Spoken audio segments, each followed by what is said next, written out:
Have you ever spray painted an iPod? I have, and it was in this video. I thought it'd be a good idea to modify one of these iPod Nanos. I went through several iterations and damaged some components to get to the final result. It all started with two first-generation iPod Nanos that I got in a recent video. The middle button hardly works. On the bright side, it doesn't instantly die when you unplug it, and I haven't really had this plugged in for very long today, so I really don't know if the battery in this thing is okay or not. I've never opened one of these little iPods before, so it could go badly. Seems legit. The seam on this thing is really big right here. I'm thinking could be an expanded battery. Oh, there it went. Oh, no wonder. The battery is like almost dead, but Spicy Pillow does work. Now let's try to open this one. I'll have some practice. That one was hard to get into. I think that's mostly down to the battery being expanded and the tolerances not quite being right. I don't think the battery's expanded in this one. All right, got it. That one's expanded. That one isn't. We can't use an expanded battery in our iPod. I'm going to go for the black click wheel on white iPod look, and I need this iPod. So I took the two batteries out, just kind of pried them up. Here's a curse site, the FrankenPod. It's still on with an expanded battery and with the battery literally hanging off of it. And I don't know why the expanded battery held a charge. I thought expanded batteries were supposed to not hold a charge and be bad. Yeah, you still don't want to use an expanded battery. I don't want my house to burn down. My bright idea is to desolder the one battery, the expanded one, and then solder on the non-expanded one into the white iPod. Very hard to do when you haven't eaten any food and are full of caffeine. Look how much I'm shaking. I did manage it. It did happen. But you see, checking to be sure that the battery actually held a charge beforehand may have been ideal. The newly soldered on battery didn't hold a charge. And by the way, that's my first time ever soldering anything onto a logic board ever, so yay me, I guess. Subscribe or something, please. Nothing was going according to plan. I also broke one of the logic boards. That little black plastic part, it broke off of this connector, and that means that the display ribbon cable is not being held down anymore. That plastic piece locks it into place, and it's technically still functional, but when putting it back together, the display cable, it's almost impossible for it to stay in place, so basically I bricked a logic board, sort of. I don't know if there's a way to fix that. Probably not. The brittle plastic from 2005 was like, nah, man, I'm just going to break. I was pretty fed up at this point, so I gave up on that logic board. So I moved on from that. I began prying the white click wheel out of the white iPod, because remember, we're going to put it in one of the black iPods. And at this point, I had two ruined batteries, so what was I to do? Grab another first-generation iPod Nano. Yeah, it's my get-out-of-jail-free card. It's from a future video. I had to resort to that. So I took yet another iPod apart. Not my original plan, but the original plan almost never happens, does it? It has a battery in there. It's not expanded, thankfully. So I had to take the click wheel out of the black iPod. Very hard, by the way. That adhesive they use is so strong. And all the rubbing alcohol I used also softened the glue for the metal bit, which is where the charging port and headphones are. So I had to glue that back in myself. And now I had to figure out how to get a click wheel back into the iPod. It's not going to be easy to actually pull that off. If you couldn't tell, these little iPods were not designed to be worked on like this, but they're a lot more repairable than Apple's new devices. I tried some things that did not work. Attempt number one, Scotch tape. I thought, well, it's tape, not very thick tape, so it probably won't affect the tolerances and whatnot, and yeah, it just wasn't strong enough. Before I realized the tape wasn't strong enough, I noticed that I had destroyed a screen, I think. All the rubbing alcohol I used, again, loosened the adhesive that holds the connector down on the screen, I guess. Well, live and learn, I suppose. And now back to trying to put the white click wheel in the black iPod, which turned out to be the hardest part of this entire project. Super glue. I put super glue down and spread it out as evenly as I could. It turns out that super glue actually held it down too tightly.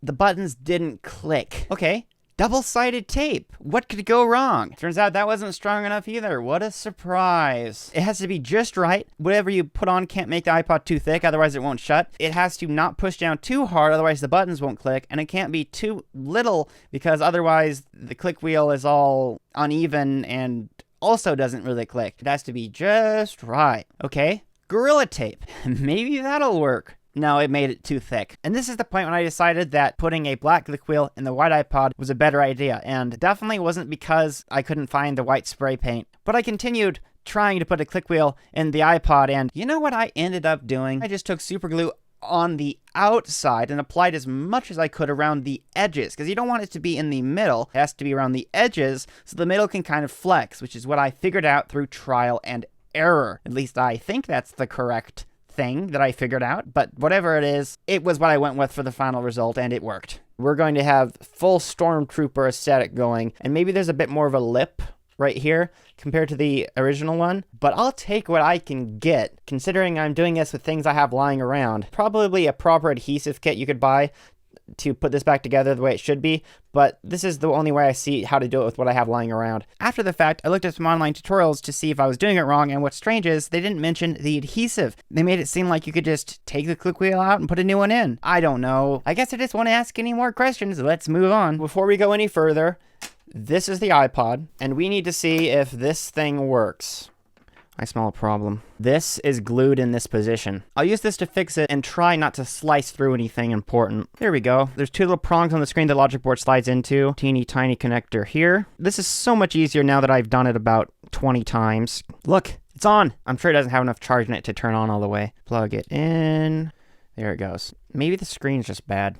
Could it be that I destroyed another screen? Yes, it be that way. It only showed white. I tested it in another iPod and it did the same thing. Introducing another victim. Time to take his screen out. Be very careful when doing this. Don't use any metal tools. You know, the most popular first generation iPod Nano tutorial on YouTube, the way they showed you to do it broke the screen in their own video. So if you do this yourself, just don't destroy your screen. I only had to go through 2 screens to get to this one. And look, it works. Not only the screen, but the iPod that I've been doing all this to the whole time does work. Let's put that front panel back on and see if we can get it to work. Oh, and the screen isn't destroyed here. When the iPods die with something on the screen, they like to show a ghost image. I'll put 1 screw in for luck, and oh my god. Okay, plug it into the computer and see if I can restore it, and it decided to work for some reason. And the click wheel that I glued in there works. On the off chance this thing never works again, I'm going to play 1 game of Brick while listening to Tom Petty's Running Down a Dream. Ah, no! It seems that this click wheel is sort of glitchy and doesn't fully respond. Oh wow, I lost. I have more modifications planned for this iPod, but will it survive them? That's the question. Now we prepare for the spray paint. I did waste my time trying to mask the Apple logo. The bedliner paint I used doesn't go on thin, so there would be no getting the Apple logo back. I did mask the hold switch though, we'll see how that goes. And of course the main event, the masking the inside. You have to do a good job with the masking tape, otherwise the whole thing is ruined and worthless. Hopefully it'll do a good job. They say there's a first time for everything, and this is the first time I've ever spray painted an iPod case. Yep, that's a thing I own now. Except there was a problem, because of course there was. A half an hour later, and it was still wet to the touch. It's supposed to be dry to the touch, and much less than that. Turned out it was too cold outside. So it's too cold, you say? Heat gun time. And that just messed it up even more, because instead of drying it, it did the opposite of drying it. So that's what it looked like after. It's been 2 weeks. I'd let this set for so long. It took a long time to dry, but now it's pretty much there, and we're gonna have ourselves an iPod. Ignore that. I have to clean the inside of that screen off. The masking tape, I think I did a good job with this. Here it goes. Wow, there we go. Ooh. I don't think there's any getting that Apple logo out. The hold switch is right here, though. I sure hope this doesn't ruin it. There's a masking tape. We're starting to see a hold switch. There's a little bit of extra metal showing. It's fine, guys. The iPod. This thing has been plugged in for weeks. The battery may... Oh no. Support iPod. I don't see why it's complaining. I didn't break anything this time. Use iTunes to restore. I don't think so. It randomly decided to work. The iPod is called Scott. It's probably going to instantly die. Yeah, no power. But the moment of truth, will my stupid design work? Let's see. Ooh, no, it's not going in. See? It's not going together. Use iTunes to restore. Scott! Maybe I've got to scrape this stuff off the top here. It is back together. Scott's telling me to use iTunes to restore again. I'm not so sure about you, Scott. You might be a little bit silly. Okay, buddy. Okay, and now it's in for some reason. It was telling me to restore, and then randomly it's just not telling me to restore. Look at that. Modified, and it works. Okay. Another touch. Let's practice.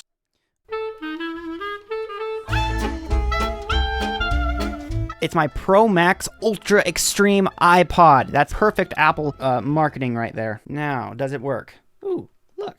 Oh, what do you mean no battery? You are not only plugged into this. Oh, it decided to stop being stupid. Never mind. Let's see, does the hold switch work? It's on hold, and now it's not. Apparently it's skipping a lot of them. I don't know why. Probably because the format's unsupported, or maybe it's just being stupid. Maybe it's not perfect. Maybe Scott does need a reformat. Goodbye, Scott. Farewell. The iPod cannot be restored. Oh god, please don't say I bricked it. Now it's corrupted. Hey, there's an Apple logo. Scott has an Apple logo. Oh, it's been restored. Hopefully you won't be complaining now. I think it's starting up. I think it's booting. There it goes. My new iPod. 2 gigabytes. I can fit like not very much on that. Let's sync my music. Check boxes until the iPod complains. Eject. There it is. It was slightly stuck to the table. It has the songs. It'll die instantly. I just know it. No. Not instantly. No. No.